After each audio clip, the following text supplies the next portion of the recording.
Balik ko tayo sa mga balita, hindi pa rin nareresolba ng Philippine National Police o PNP at ng Commission on Elections o COMELEC ang usapin ukol po yan sa pagpapatupad ng Oplan Katok ngayong panahon po ng halalan.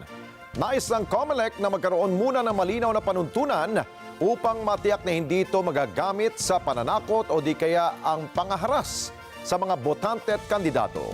Report mula kay Mar Gabriel. Other senior police officers.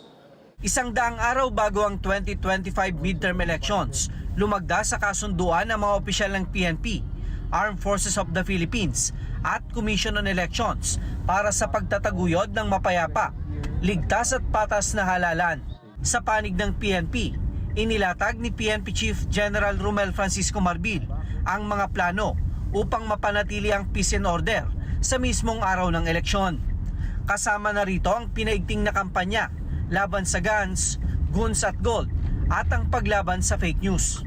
On the part of the PNP back to 100 is, ang gusto namin is specific target that we want to make sure that 2025 will be the safest election.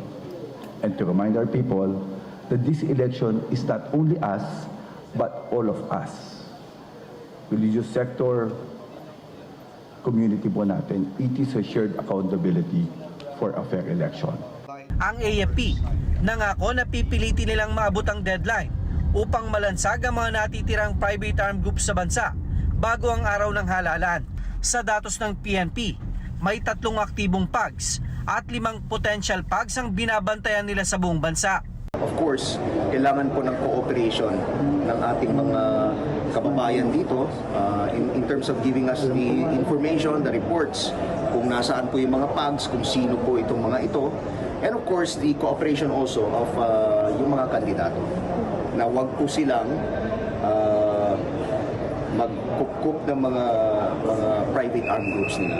Samantala, aminado ang COMELEC na hindi pa rin nila nareresolba ng PNP ang usapin ukol sa pagpapatupad ng Oplan Katok ngayong panahon ng halalan. Una na itong tinutulan ng ahensya dahil sa pangamba na magamit ito sa pananakot sa mga botante at sa mismong mga kandidato.